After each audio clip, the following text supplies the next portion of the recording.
Good morning or afternoon, depending on where you are zooming in from today.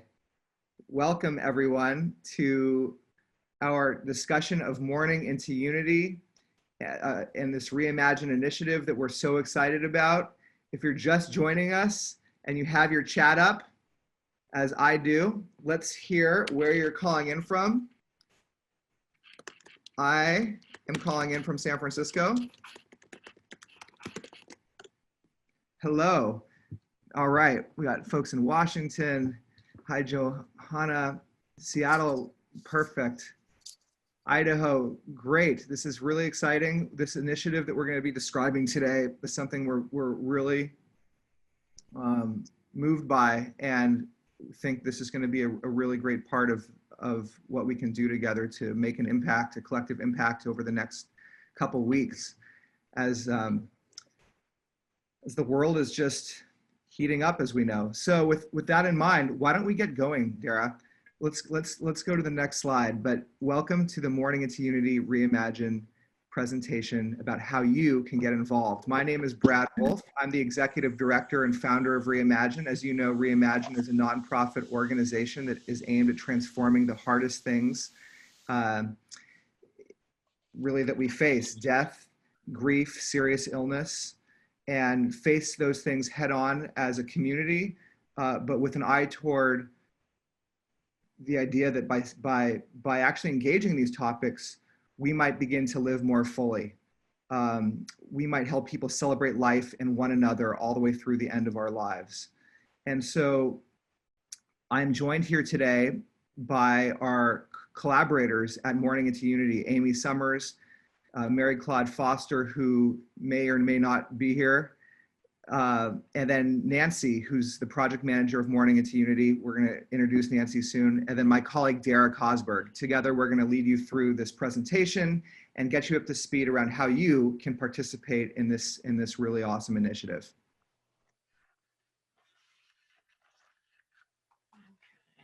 Hi, my name is Nancy Iannucci, and I'm here with Mourning into Unity, and happy to be welcoming you, and thank you for joining us here. I'd like to start the day by introducing Reverend Rebecca Withington. And Rebecca, please unmute yourself and introduce yourself, and Rebecca's going to offer a blessing for us to get started. Thank you.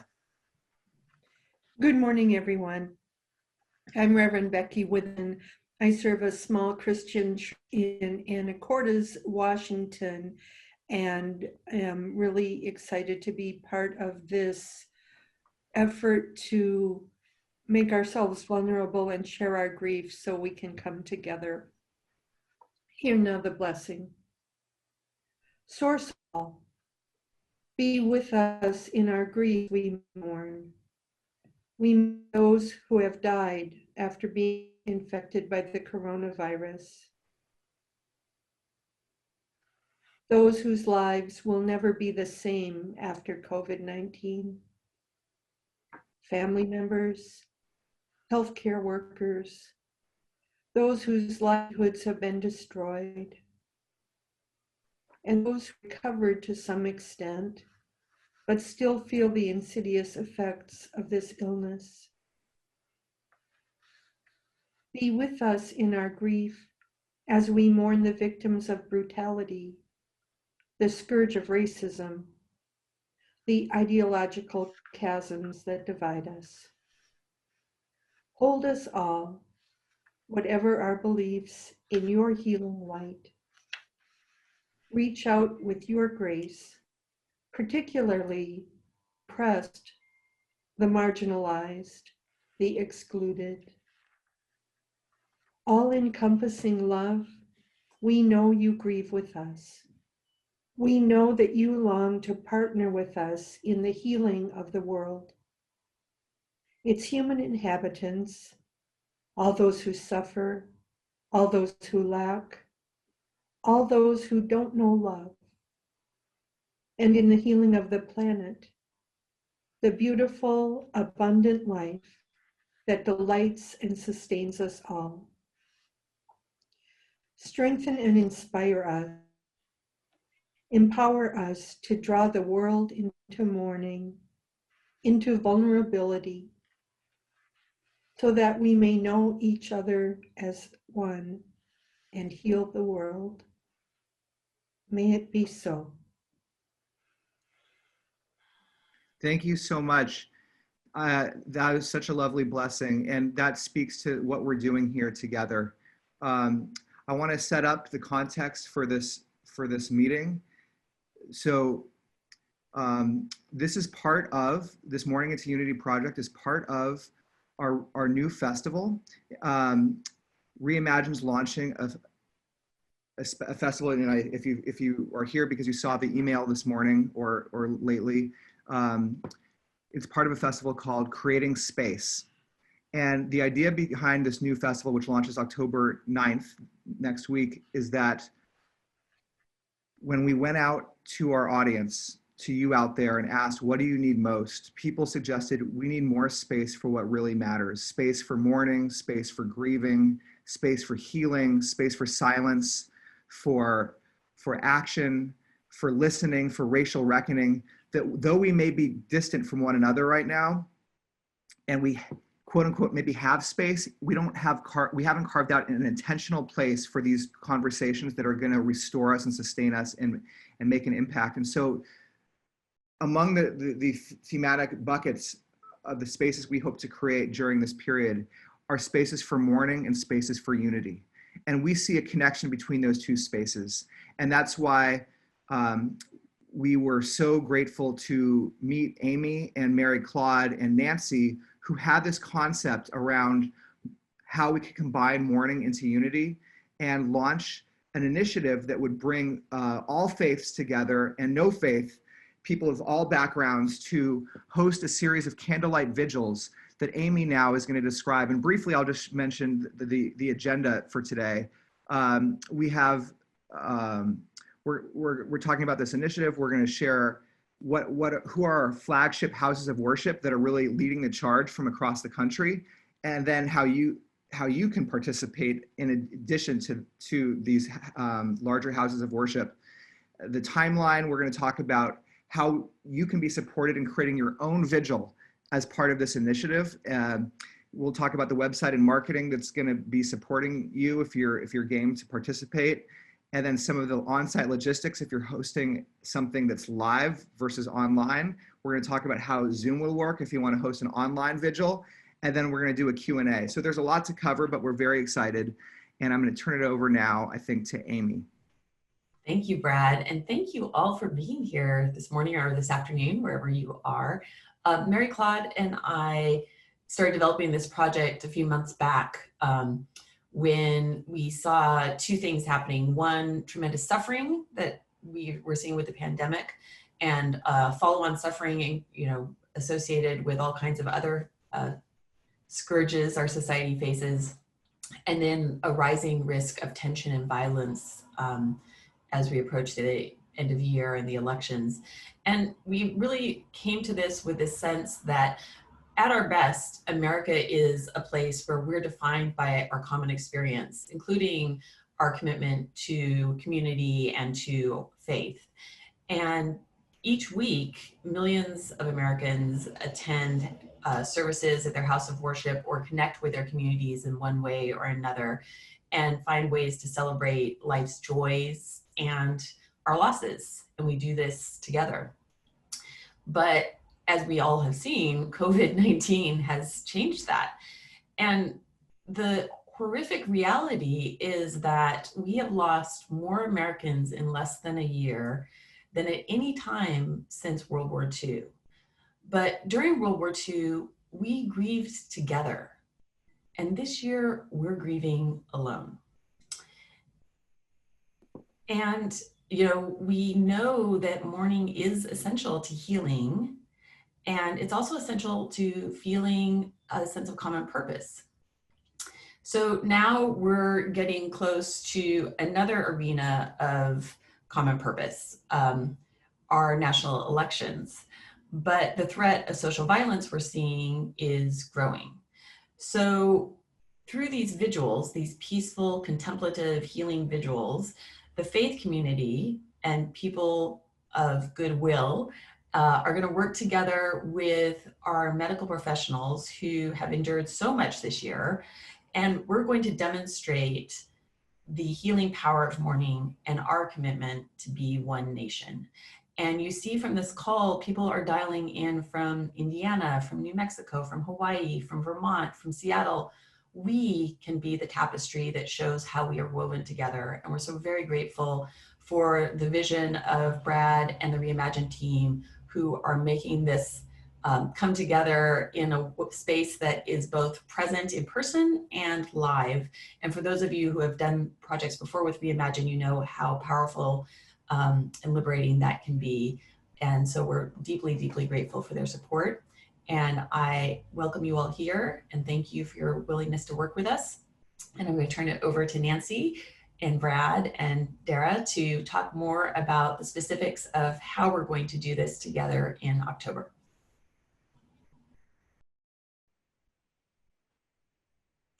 Hi, this is Nancy, and as Amy said, we're really excited to be partnering with all of you.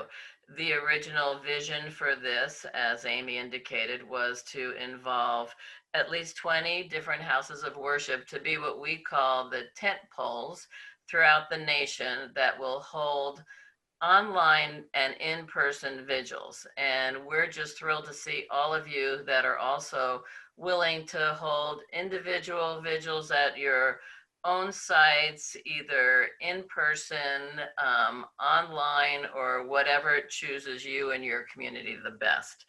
So our vigils are meant to take place on October 12th and 19th. And again, we have the houses of worship throughout the country that'll be not only hosting in front of their homes of worship, but also streaming online for you or anyone to attend. So you can register on the website to attend any of those events.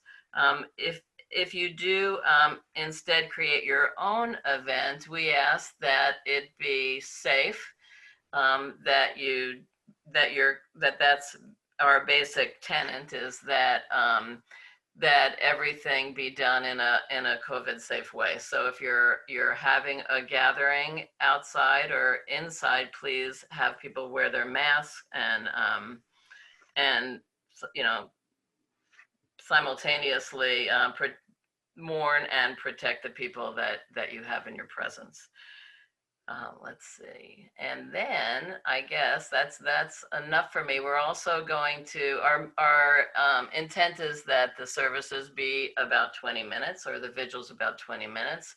If you are able to, it'd be great, and you're streaming your event, to have faith leaders, healthcare professionals there at your site, and ask them to come in, if you are streaming them, to come in their traditional garb so that we understand their roles.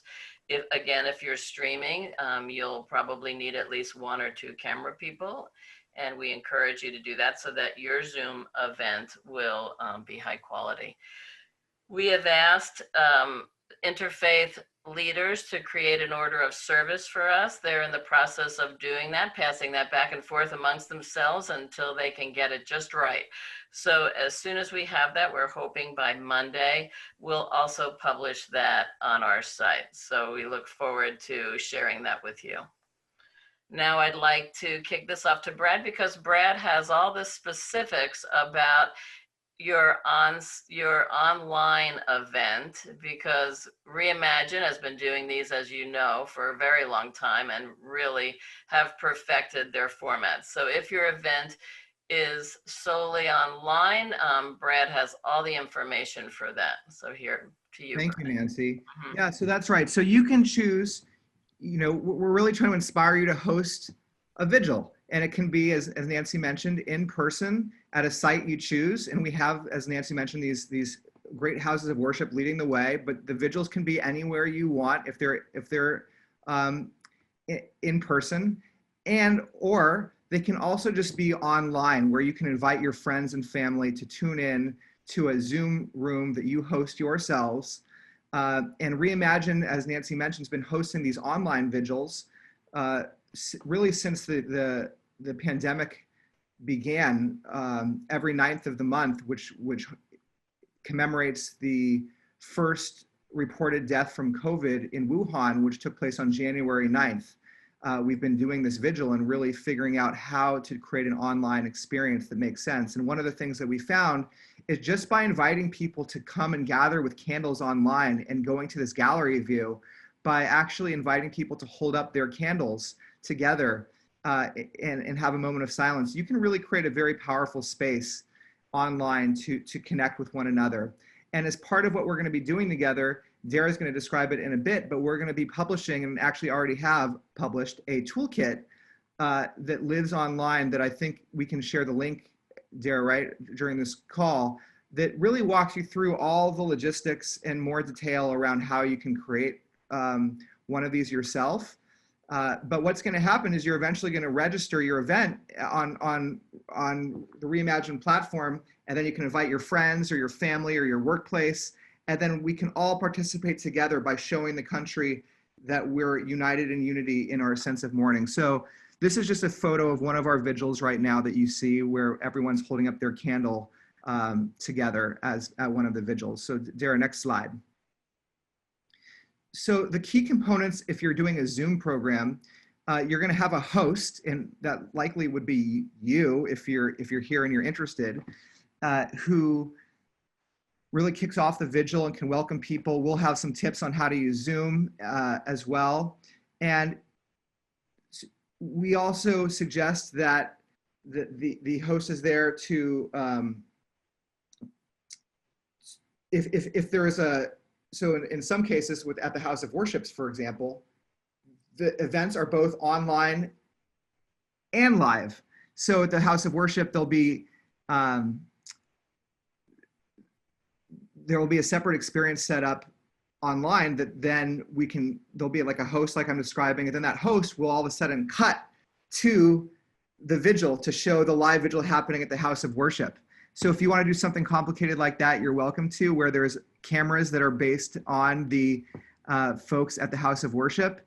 And then the Zoom moderator then says, okay, now let's go zoom into the House of Worship, or the location of my vigil, and let's see what's happening at the live vigil for all the folks that are attending online. So that's what's describing here in step 2, that if you're the host, then you're going to want to cut to the live vigil and have that live streamed. But no need to do that if you just want to do an online vigil. You welcome people, and then we're going to showcase in this kit how you can do a candle lighting and honor ceremony. And the beautiful thing of the honor ceremony that we suggest online is that you're going to use the chat function just like you normally would in a meeting like we experienced at the beginning. But the chat in this case is only going to be open for a special couple of minutes where your guests have an opportunity to share who or what they're honoring and entering it into the chat itself. And those moments, what we've seen, if there's even 25 people in a meeting, people will start coming up with a number of things that they're mourning. And the list of things in the chat becomes a very powerful space of expression and a very sacred space. So you're going to want to basically kick off the vigil. You're going to maybe want to share some words or invite any speakers you have. And then you're going to invite people to do a candle lighting, and then use the chat for where they share who they're honoring. And then we're also going to provide information about an interactive activity. And that activity may be, what we're trying to do is taking a photo or really they call it a selfie these days, of everyone who has their candle lit, and then have that each person submit their photo of themselves with a candle, and then what they're honoring, to a repository where we can see together what we're all mourning. And then finally, as part of the Zoom events that we're suggesting, the opportunity to then use the breakout function in Zoom, which many of you have experienced, to place people into small groups at the very end, where participants have the opportunity to connect with one another. And this is an example of a slide that we'll be providing for you that then introduces the concept. And then Dara, if you want to go to the next slide, we can show what that looks like. So we call them togetherness circles, and we'll suggest that you use these slides to invite people to then get into small self-moderated groups where we encourage active listening. And if you go to the next slide, we have some rules about keeping conversations confidential, sharing your story, and always having a right to pass, and some instructions about how it works. But in the small breakouts, folks will be encouraged to share more particularly who they're showing up in honor of, and questions about how this mourning can actually translate into unity. And so getting people to be more reflective in small groups. And that's really the bulk of the service. It doesn't have to be very long. You bring people together for these couple actions, and you'll have a beautiful service. And we'll be also providing, as Nancy mentioned, a couple templates and prayers based on what our faith leaders are recommending we do together, that will be out on Monday, that you can use to streamline your Mourning in Unity togetherness vigil. And with that, I want to turn it over to my colleague, Dara, who's going to walk us through some more steps about the support you're going to receive vis-a-vis website and marketing, and how this is all going to come together online. Thank you, Brad. Hi, everyone. I'm Dara. I'm very excited to be working on this initiative. And now I'm just going to take a few minutes to talk through the steps to get your event up on the website, as well as some information about different marketing tools that we will provide you. So here's an example of one of the Mourning into Unity events that's already on the website. And we will be providing some sample text to describe your event. You're more than welcome to adjust it and customize it. And as you can see, you can either say that it's, at the event or on site or on Zoom. So you'll have that option, and I'll show you how to do that in the back side of the website portal. But the idea is that all of these events are going to be tagged as Mourning into Unity events, and we're going to have a page where you can see these events taking place all across the country to demonstrate the momentum and scale of this movement.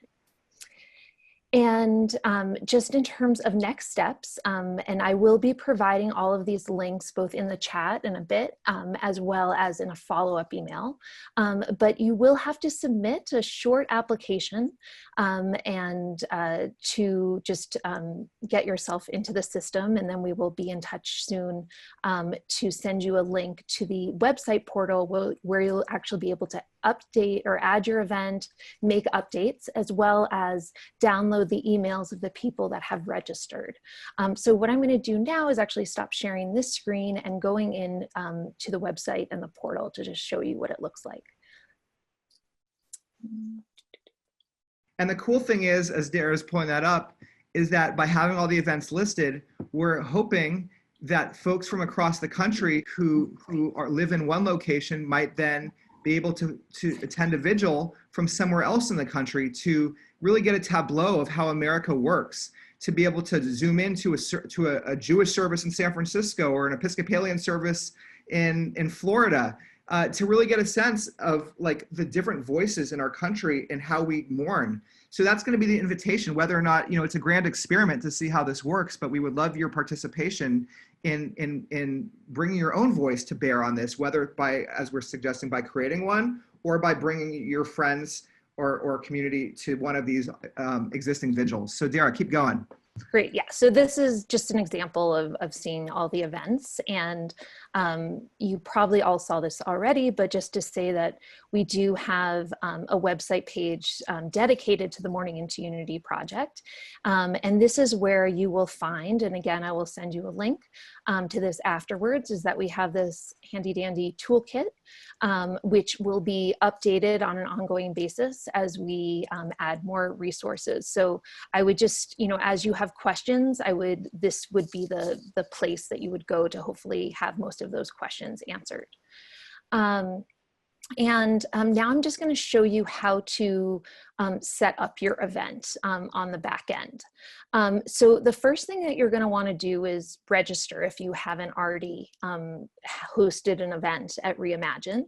And when you click the register button, it's some simple questions about who you are and your organization if you have one. And you can fill this in to as much detail as you'd like. And then once you submit this, then what's going to happen, and I'm just going to go backwards for a second, and I'm going to sign in as Brad. Oops. Let's see if this works. And it's going to say create a new event. And you're going to be putting in a title. I'm just going to do test Mourning into Unity. I'm going to select the Festival of Creating Space. And then you'll be able to select the day and time. And I want to note that all of the times listed in the portal are under Pacific time. So you'll want to convert the time in your time zone to Pacific when you put this in here. One of the cool things about our website, though, is that when somebody's viewing the events on the website, it actually changes to whatever time zone they're in. So don't worry about that in terms of how it shows up for other people. And as we said, we'd like all the events to take place at 6 p.m. in your time zone. Although if there are constraints and you're not able to do that, it's okay. You can adjust the timing. And this is where you'll say either it's virtual or in person. Now, if it is virtual and in person, what we'd like you to do is go ahead and click the in person. But when you write the location, such as the Church of the Epiphany, you would also write Zoom and Zoom. And then down below, where it says additional instructions, you would say that to access this event online, please, visit this link, and then you would add the Zoom link. And then I will also be providing some additional language that just instructs attendees about how they're able to access the event in multiple ways, depending on what you're offering and what their feelings of safety or accessibility are. And then you would put your email address. It's up to you if you'd like to do your phone number. I'd say most hosts, don't. And then, okay, hold on one second. I'm actually gonna go out of this meeting and go into a meeting that we've already had, so I can just show you what it looks like. So then this is the details, and you'll see that there's a Mourning into Unity tag. You can, say it's an interactive ritual. You could say grief support. You can do as many tags as you think are appropriate.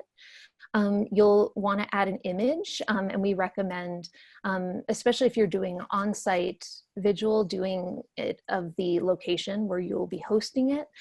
We'll also provide this graphic if you'd like to use that. And just to note that they're horizontal images.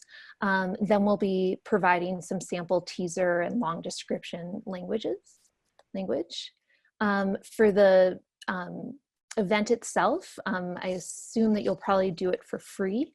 So you would just put 0, and then this just says that it's unlimited capacity, but if you'd like to limit it, you're welcome to do so.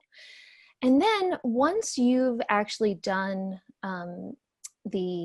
set it all up and you'll submit it to get it approved, then you'll be able to see how many attendees are registered. And then if you click this button, within about 5 minutes, you'll receive an email from Squad Up, who's our third-party ticketing company, and with the emails so that you'll be able to send reminders and information about your event.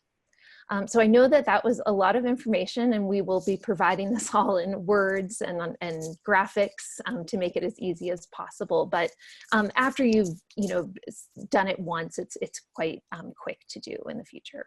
And the nice thing is, once you host one vigil, there's a duplicate function. You can just push duplicate and host as many vigils in your life as you want thereafter. And we hope you do, because honestly, this pattern of honestly, Amy and Mary Claude and Nancy's idea around this, and mine as well, is that if we need to mobilize folks for peaceful action after November 3rd, this is going to be a really great beginning action that we can begin taking to model what it looks like to gather peacefully. And so we may, in fact, need to be hosting more vigils of this nature in an ongoing way. But we're going to start here with this one, and then we're going to see how this fits together. But just to say that we're really trying to create the sense of ritual that we can lean on if times get even tougher in our country. Great. Now I'm just going to briefly talk about some of the tools that we will be providing, as well as the marketing support that we do for our Reimagine events. And essentially, we hope to work together to spread the word and build this movement. So just first off, here's some marketing support that we will provide you. So you'll receive your unique event page and profile. You're also able to highlight any resources you'd like within your profile page. We will be listing this initiative across our website. And we will be providing some email templates and social media graphics for you. We'll be adding that media, social media and email template toolkit sometime in the next few days, and we will send you an email to alert you about that. We also are just doing a lot of promotion about Mourning into Unity and driving people to the overall event listing page. So, you know, although I would say the success of your event definitely depends on your promotion of the event. Our hope is that, you know, as we promote it more widely, more people will, you know, kind of see an event and want to jump in and attend, and especially if there isn't a vigil happening in their own city.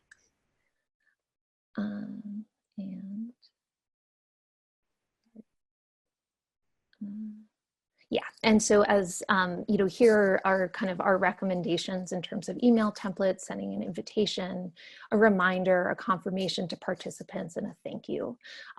For those who especially are doing things at like houses of worship, which are may be having in-person services, we also will be providing a customizable flyer template that you can print out and share. And as a reminder, here's a short event timeline. So we recommend the week before conducting at least one nighttime dress rehearsal if you're doing an on-site event, and making sure that your audio and sound and Zoom streaming are working. Even if you're just doing an online version of the vigil, I would also recommend doing some dress rehearsal with the people involved, just to make sure things go smoothly. The vigils are taking place again on October 12th and 19th. You can host your vigil on one and or both of those dates. And in terms of next steps, it would be checking out the toolkit, submitting your application, adding your vigil to the website. And again, we'll be providing some sample language that you can use. If you are hosting an on-site vigil, we do have some decorations and supplies and links in the toolkit where you can order them, and we can answer more questions about that if you have any. But really what I would start doing as soon as possible is building your team of faith and other community leaders, healthcare professionals, and volunteers to get your event going, and obviously to start spreading the word. And with that, we are going to stop our formal presentation and open things up to questions that you have. You're welcome to both write your questions into the chat. You're also welcome to raise your hand, either just visually or with the little icon, and we will give you the floor to ask your question. There's already a good one, Dara, that's come in. Also, we'll give Amy and Nancy a chance to share any other further remarks that came up for you during this presentation. Dara, someone asked, you mentioned filling out a short application. Where do you find the toolkit and the application? And maybe we could provide. Yes, I will. Now that I'm not sharing my screen, I will be able to find all those lovely links, and I will start pasting them in the chat. This is Nancy, and normally when we've had smaller events or orientations like this, we've gone around the room because we think it's really important to build community, and you are our community. It's a little difficult within the 1 hour time frame to ask all of you to introduce yourselves, but I would like to start with Reverend Brenda Niece and ask her if she can tell us why she's here, and also perhaps offer another blessing for our group. Brenda, if you could unmute yourself. Thank you, Nancy. Good to meet you via Zoom. Hello, everyone. I'm Brenda Niece. I am the executive minister of the South Carolina Christian Action Council, which is our state's version of a council of churches. We have 13 member denominations.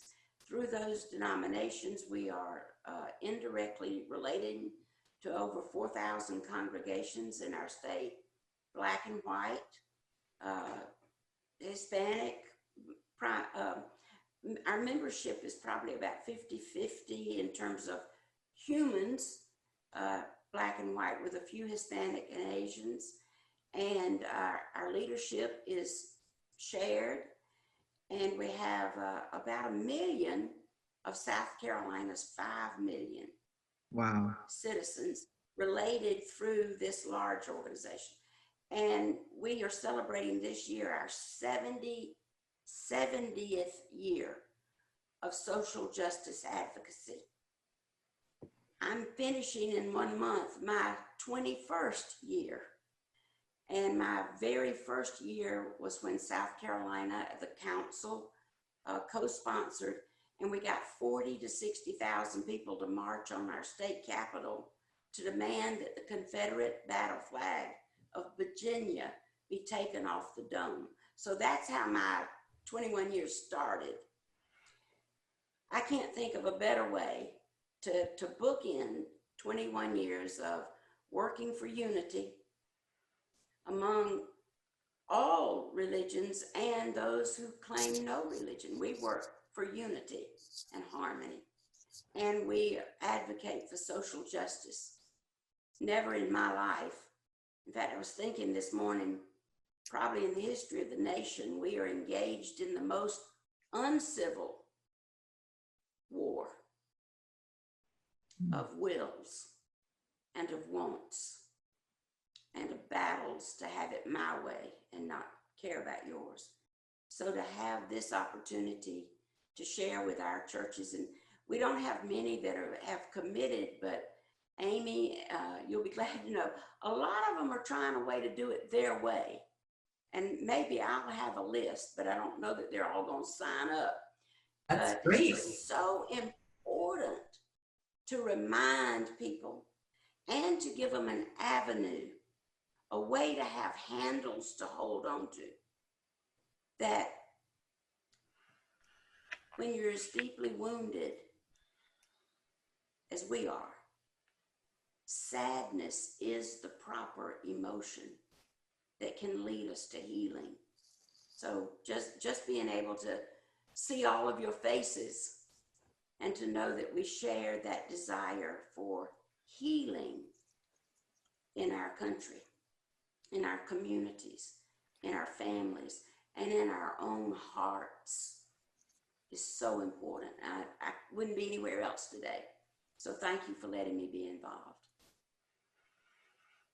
Thank you, Reverend Brenda. You ask for a blessing. Go, do more. Amen. Thank you, Brenda. Thank you, Reverend Brenda. Just Brenda. Thank you, Brenda. And now back to the Q&A. Please submit Someone your asked, questions. just out of curiosity, Brenda, what's the name of the organization you're representing? We are the South Carolina Christian Action Council.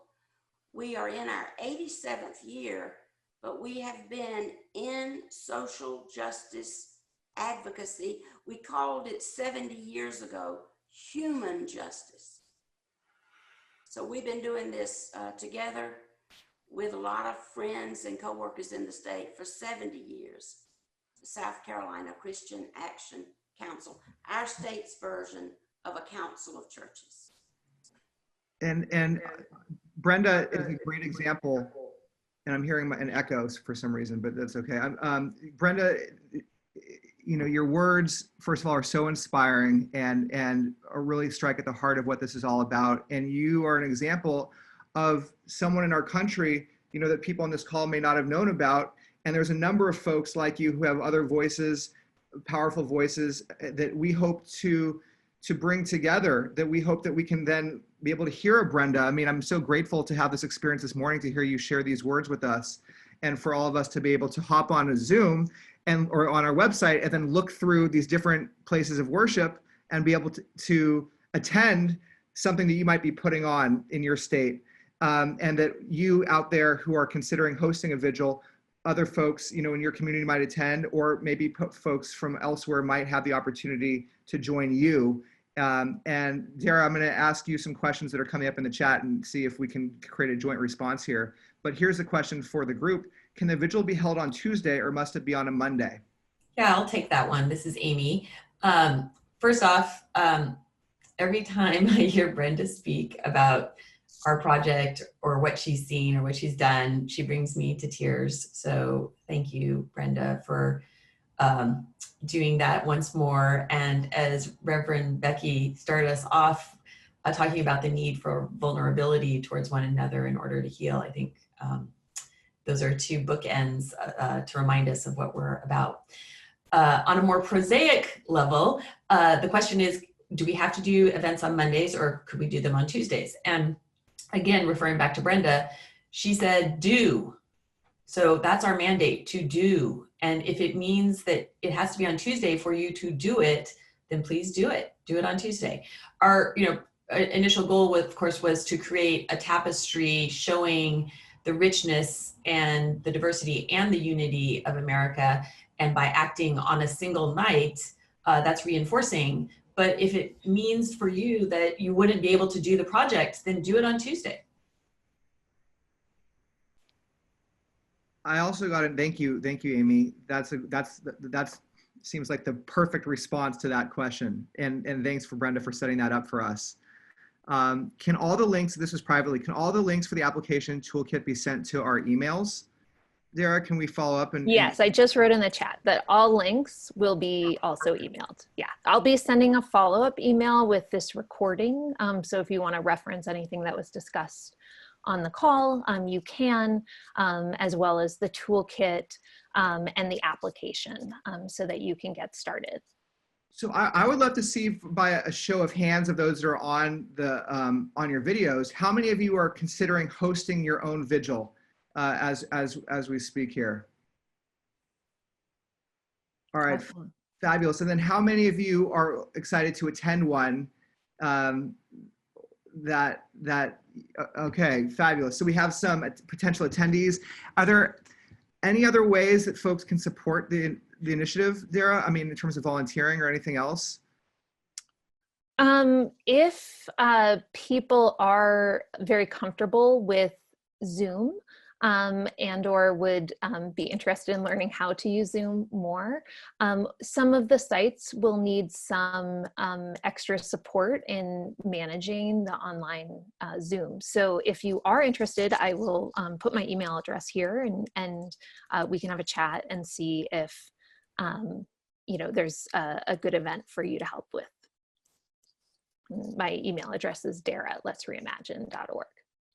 Yeah, so there's some great volunteer opportunities. This is a big initiative, and we're really trying to coordinate, especially because of accessibility needs. We wanted to make sure that all the flagship houses of worship that Amy and Nancy signed on are going to be broadcast to their congregants if they're open to that, to be able to do both the in-person and online version, to make sure that folks could participate depending on their level of comfort with safety. And so that's taking a fair amount of logisticizing. But with that in mind, the minimum viable idea, and we have a tech person who's responsible for all the sound and all the video for those spaces. And what he's going to be recommending in our toolkit is how to use just your iPhones, if you want, as a filming device, to broadcast via Zoom. So there's going to be simple ways to film things. And the other symbol of this movement, by the way, and maybe Amy and Nancy, you could speak to this. Maybe you can talk a little bit about our encouragement around the purple fabric for folks who want to create a symbol at their physical location. Sure. Yeah, so we wanted, Mary Claude Foster, who's the co-founder of this project, comes to this with a background in broadcast journalism. And we felt that it was really important then to use visual cues to signal both the commonality of the enterprise and its scale. And one of the ways we do that is by using a common color. And the color we're working with is purple, which has been a color associated with mourning for many, many, many decades and hundreds of years. And so, you know, you can encourage people to wear purple or to use the purple candle or to have a purple background. And at the in-person flagship sites, there will be a swath of purple hanging on the outside of the edifice. And there will be a purple backed banner with our logo. And so be thinking about those visual elements as you're thinking of your visual, whether it's in person or online. The other, you know, further to Brad's comment about asks, I would ask this: if you are going to be hosting a vigil, if to the extent you are able to register this week, that's really helpful. And it's helpful for this reason. We're about to roll out our nationwide PR effort. We have a fantastic PR firm, great ideas, very connected in DC, and a lot of you know, media and be it influential newspapers or television shows, news shows are on the East Coast. One of the things he has told us, our lead person, is that just like us, journalists are suffering from fatigue and from the weightiness of this year. And so part of what will make this project leap out to them is the fact that it is being driven by grassroots people in communities like yours, and the extent to which those communities are scattered all over the country. So if you are in Indiana or Idaho or Hawaii or New Mexico or wherever, the more places we show on the webpage as signed up by the end of this week, the more able we are to tell the story we want to tell, that we've just been talking about the pain people are in, about the need to be vulnerable and to help each other heal, and the fact that we can do this together. So my ask for you would be, and I'm saying this as somebody who tends to procrastinate about the administrative details, if you can, please this week, complete the registration process using the link that Dara is going to be mailing out after our meeting. And this is Nancy again. And one thing we neglected to tell you about today, in addition to the 2 vigils that we're doing at the different houses of worship and hopefully through you, we are also, our Church of the Epiphany in DC is hosting a special vigil on the 19th, where they will be taking our lengths of purple fabric. They have 450 feet of the purple fabric that they're going to march with interfaith leaders and healthcare providers from Black Lives Matter Plaza to the White House. And their intent is to drape that long length of purple fabric across the fencing that divides the Lafayette Plaza from the White House. So again, it's another indication of the unity that we're hoping to display with our intentions through all of you, culminating at the White House. So thank you for your participation. And we will be videoing that event in DC, and we'll provide that to you at the end, or you can tune in, I think, on the 19th if your vigil is completed as well. So thank you for your participation. And I loved hearing Brenda's very succinct blessing, which was go.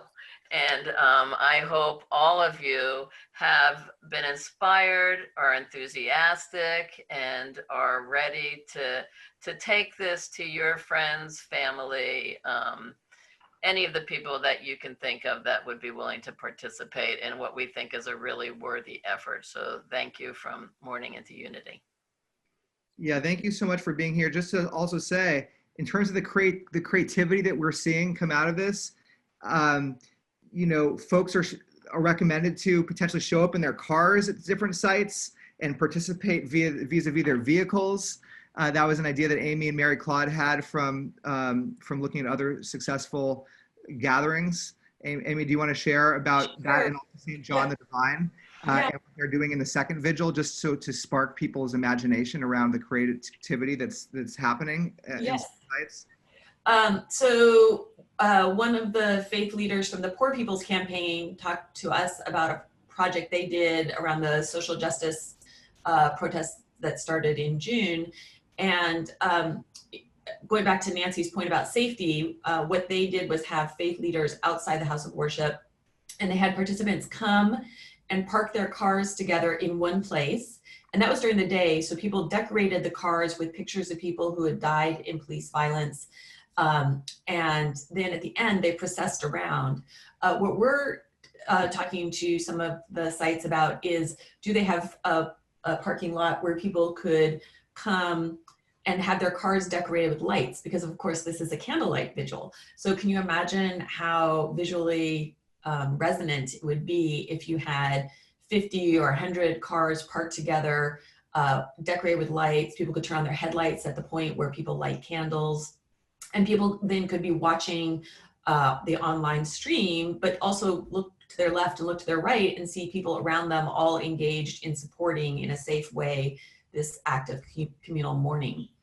And then at St. John the Divine, which is on the Upper West Side of Manhattan, they do not have a parking lot, but they are, by some counts, either the first or the second largest Episcopal cathedral in the world. And what they have is a huge amount of space in front of them. They can accommodate upwards of 2,000 people distant from one another on the steps in front of the cathedral. So they are planning to, I think it's for the second vigil, to start on their steps and then process through their neighborhood, almost like a Christian Stations of the Cross idea, where they're going to stop and pray at sites where there has been a particular known loss. So a business that has closed, or at a place where somebody lived who has died, or at a place where somebody who lives and got sick. And so their variation or local adaptation is this idea of being present in their community as they go around and mark these losses. So each of you knows your community and knows what resonates and what hurts, and you can take this template that we have devised and adapt it to work within your community. Out of curiosity, of the folks that are on the screen again, how many who are interested in participating as a host, are you, raise your hand if you're interested in just an online vigil. Okay, so we have, and then raise your hand if you're thinking about an in-person vigil. And then raise your hand if you're thinking about a combination. Okay, okay. So, okay, perfect. So just want to get a sense of it seems like there's interest across all of them. Dara, do you want to? Yeah, I just want to, I've gotten some private texts or chats around kind of what support we'll give around filming and Zooming. And I just want to say that we are planning on scheduling another webinar about how to do the filming, as well as the kind of technical pieces of how to, put people into breakout groups. So we'll be sending information about that sometime this week. We'll also be adding more of those details into the toolkit. So just to say that the toolkit is definitely a work in progress, but our hope is to provide everything that you will need. And, just to say that if anything is confusing, you can always email us, and we can also schedule separate calls if need be, to talk through any of of those details, as we want to set you up as much as we can for success. I wonder if Brenda could just quickly give us an example of a local adaptation with a Baptist congregation in South Carolina. And then Jade, let's go to your question. So in South Carolina, we are really worn out, and we do vigils and marches all the time. Could you talk a little bit louder, please? Yes, is that Thank better? you. I'll get closer. I said in South Carolina, we're just worn out. We've been doing vigils and marches for years and years and years. And one of our and 80% of our congregations are less than 200. So we don't have these big cathedrals and stuff, probably 25 in the whole state. A very small congregation happens to be Baptist. I want you to hear that word, happens to be Baptist down on the coast, has been really focused on, during the pandemic, Zooming virtual their worship services. And so they emailed, and Amy has talked with them, I've talked with them. Instead of doing an outdoor Monday night event, they are writing and are going to use the tools provided to put in all 4 Sunday morning worship services in October, a 5-minute video to cover the project. And for them, that worked better than trying to get more people outside on a night that they're not gathered. And you know, they have the capability of writing this stuff for themselves, but they really want to participate. They just, for them, they're the experts in their community. And what I said to them is, here are the resources, but you are the experts there. So they're going to participate by creating 5-minute, isn't that what they said, Amy? 5-minute videos that they're going to use in their virtual worship service every Sunday in October to carry the full theme out. Thank you, Brenda. Thank you for sharing this unique adaptation and to show the power of the local. We're coming up at the hour here, and I just wanted to answer this last question and then make one comment. So the question from Susan was, how long are the vigils expected to last? In the deck, we said about 20 minutes, but they could, you know, if you have breakout rooms, they could go up to probably no longer than an hour, but they can be short, right? I mean, you want to get people to light a candle and to share what they're mourning. And I mean, in an online version, and then we'll have some templates for the different prayers and such. Now, I also just want to say before we close here that the time is nigh. You know, you don't have to have everything perfect, but if you want to participate, which we hope you do, it's going to be about you reaching out to your community and inviting folks that you know to participate in a space. It could be for your family. It could be for your workplace. It doesn't have to be big if you want to be a host, but it's a powerful action you can take. But again, the first vigil, as we mentioned, is October 12th, and then another one on the 19th. So these are coming right up. And that means that we really want you, you know, it's not because of a lack of planning. It's just, this is something that's happening now. And we're trying to hop to action. And so we want to just encourage you to dive right in, to get your hands dirty, and to join us in this beautiful opportunity to hold space for mourning and unity as a community together. And just by being here and sharing the space with us today, you've really brightened and galvanized all the people that are considering doing this already just by your very presence. So thank you so much to Amy and to Nancy, who are really leading this initiative. And Reimagine, we're here to support this community and this initiative and have it be as successful as we can as we prepare and try to create a response in the only way that we can think of to make an impact during this most pivotal moment in our history, other than getting out and going to the ballot box. Great. And I want to just clarify a few things. So one thing is that should be 6 p.m. in your time zone. So whatever time zone that is, it doesn't need to be 6 p.m. Pacific. So I just wanted to clarify that. And also, Kristen's suggestion about how to engage health workers is fantastic. And just as another way in which you can all help is that alongside the faith leaders at all of these vigils, we want to have health workers as well standing with them. So if you do, look at the list of cities that are participating, if you have any contacts to the healthcare community or just even individuals, to see if they would stand with the faith leaders, that would be huge as well. And any other ideas that you have in terms of how we can spread the word and grow this as much as possible. And I just also want to say that Jade's comment about going beyond so that all are invited, absolutely, that this is not limited to just faith communities, that this is something that we want as many people involved who believe in this mission to be part of. So thank you everyone for being here, and please reach out with any questions. Dara will follow up with material for you.